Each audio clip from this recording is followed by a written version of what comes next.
No coração da Universidade Federal do Rio de Janeiro, havia um trio que todos conheciam: João, Pedro e Carlos. Eles eram inseparáveis, sempre caminhando juntos com passos confiantes e olhares desafiadores. Era comum vê-los atravessando o campus da faculdade rindo alto e fazendo comentários ousados. Você viu João, Pedro e Carlos hoje? Eles simplesmente não apareceram para a palestra do professor Martim, comentou Maria, uma aluna do terceiro ano, com sua amiga Ana enquanto caminhavam para a biblioteca. Ana revirou os olhos. Não me surpreende, eles sempre fazem isso. Me pergunto como eles conseguem manter notas tão altas. Era um mistério para todos o trio ter uma liberdade que nenhum outro aluno parecia possuir. Eles faltavam às aulas, ignoravam os prazos das tarefas e, de alguma forma magicamente, ainda conseguiam obter as melhores notas em cada aula. Muitos sussurravam nos corredores que eles tinham algum tipo de acordo com alguém da administração ou mesmo com algum professor influente. Ouvi dizer que o tio de Carlos é um amigo próximo do reitor, sussurrou João, um colega de classe enquanto todos esperavam a aula de química começar. Isso explicaria muita coisa. Mas a verdade é que ninguém tinha provas concretas de qualquer atividade ilícita ou favoritismo. As suspeitas eram fortes e os olhares de desconfiança sempre acompanhavam o trio. Além de suas atitudes questionáveis em relação às aulas, havia outra coisa que unia João, Pedro e Carlos: suas personalidades. Todos eles eram extrovertidos, ousados e carregavam um ar de superioridade. Ao longo dos anos, ficaram conhecidos como os playboys da universidade, sempre ostentando roupas de grife, carros importados e festas luxuosas. Era evidente que vinham de famílias ricas e, para eles, parecia que o dinheiro podia comprar qualquer coisa, até mesmo o respeito e a admiração de seus colegas no campus. João, Pedro e Carlos eram conhecidos não apenas por sua riqueza e arrogância, mas também por sua crueldade. Eles tinham um passatempo perturbador, zombando e humilhando aqueles que consideravam inferiores. Fosse um colega de classe com roupas mais simples ou um professor com sotaque diferente, ninguém estava seguro de suas provocações. Olhe para João com aquela mochila velha. Aposto que ele encontrou no lixo, e o João, apontando para um colega de classe que passava. Pedro, sempre pronto para se juntar à zombaria, acrescentou: e você viu a professora Marta tentando falar inglês ontem? Parecia que ela tinha um sapo na garganta.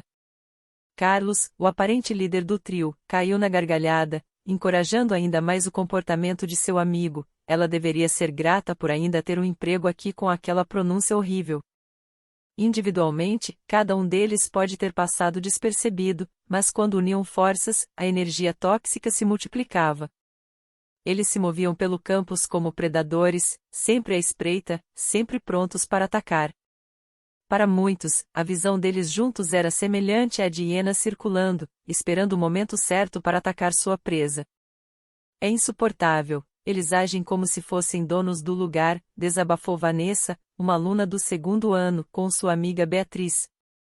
Ontem, João jogou meu livro no chão e riu como se fosse a coisa mais engraçada do mundo. Beatriz concordou, e o pior é que eles sabem que podem se safar. É como se ninguém tivesse coragem de enfrentá-los.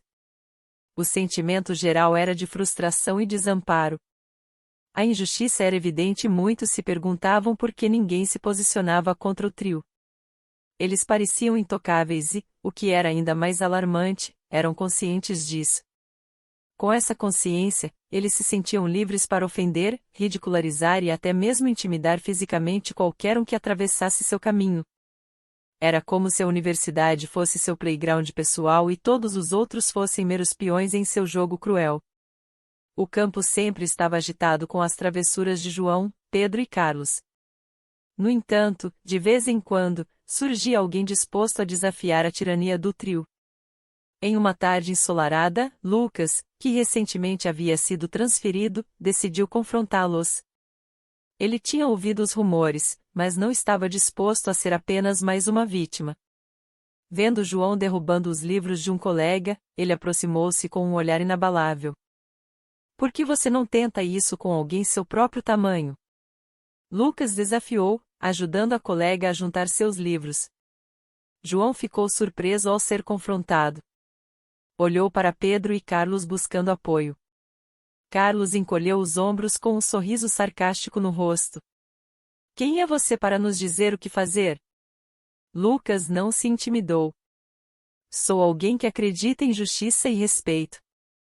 E vocês três poderiam aprender uma ou duas coisas sobre isso. Apesar da coragem de Lucas, a tentativa de enfrentar o trio não teve o desejado efeito. Eles riram e zombaram dele, fazendo piadas sobre o herói do campus. Mas algo mudou.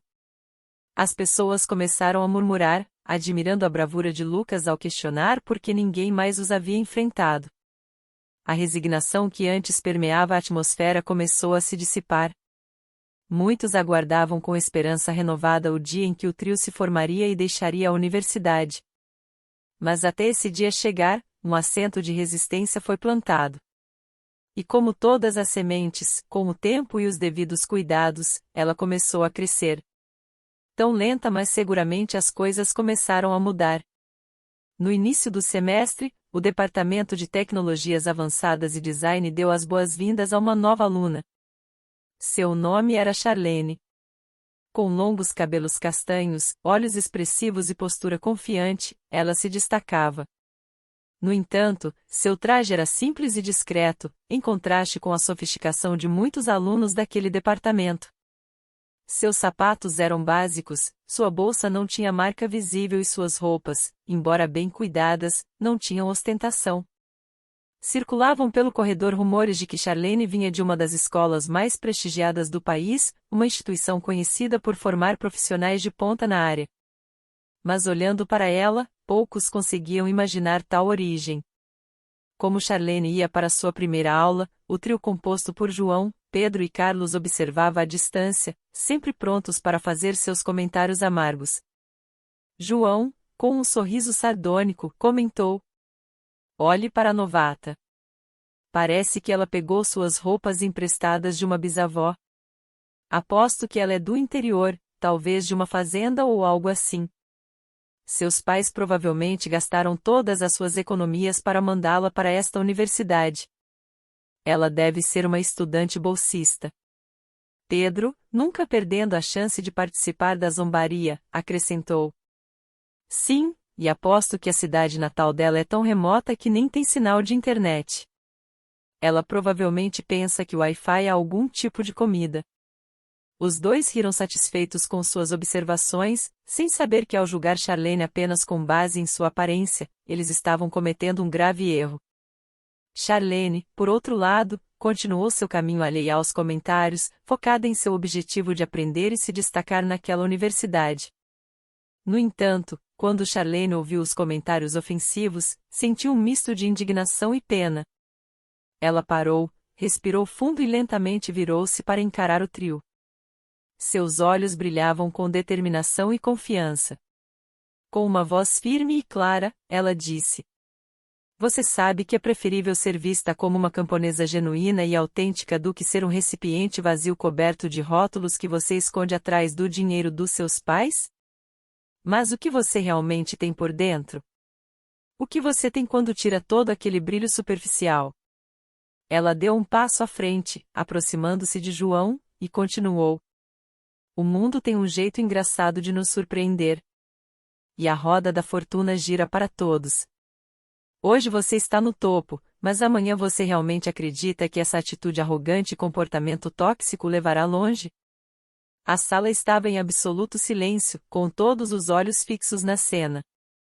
Os alunos que se sentiam oprimidos pelo trio por tanto tempo agora testemunhavam alguém os confrontando de frente.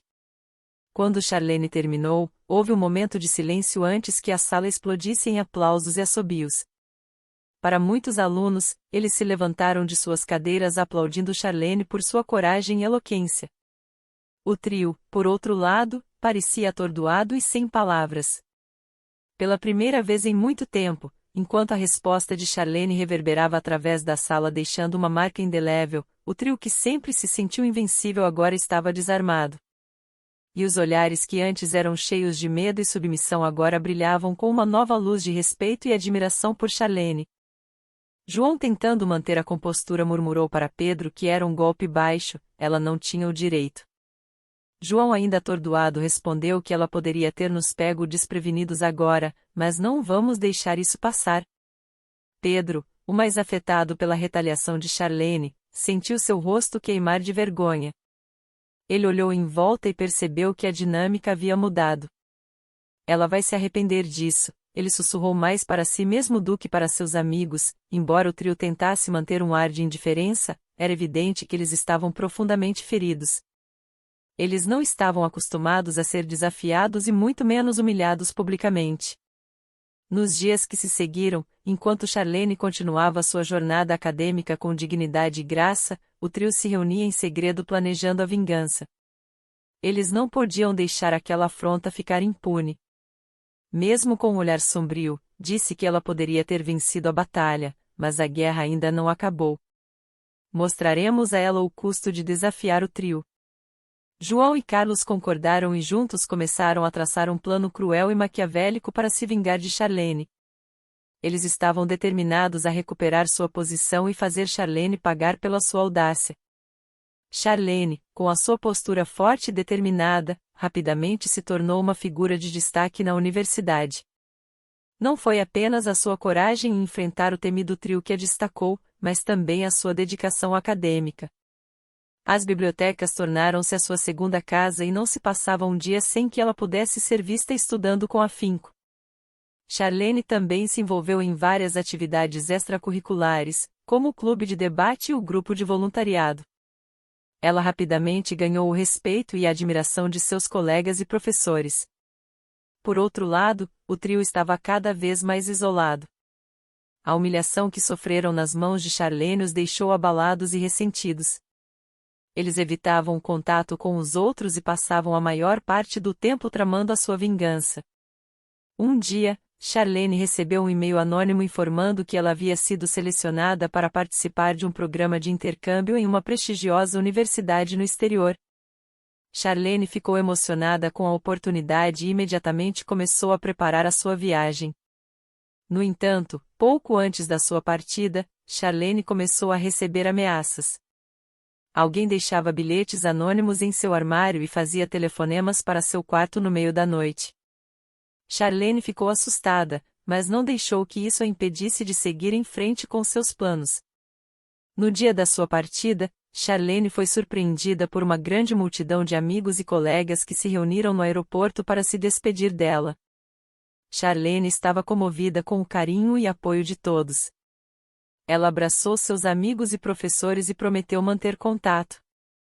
À medida que o avião de Charlene decolava, o trio observava da pista de pouso com sorrisos malignos nos rostos. Eles sabiam que a vingança deles estava prestes a ser concretizada. O que o trio não sabia era que Charlene era mais forte e inteligente do que eles imaginavam. Ela estava preparada para enfrentar qualquer desafio que viesse em seu caminho.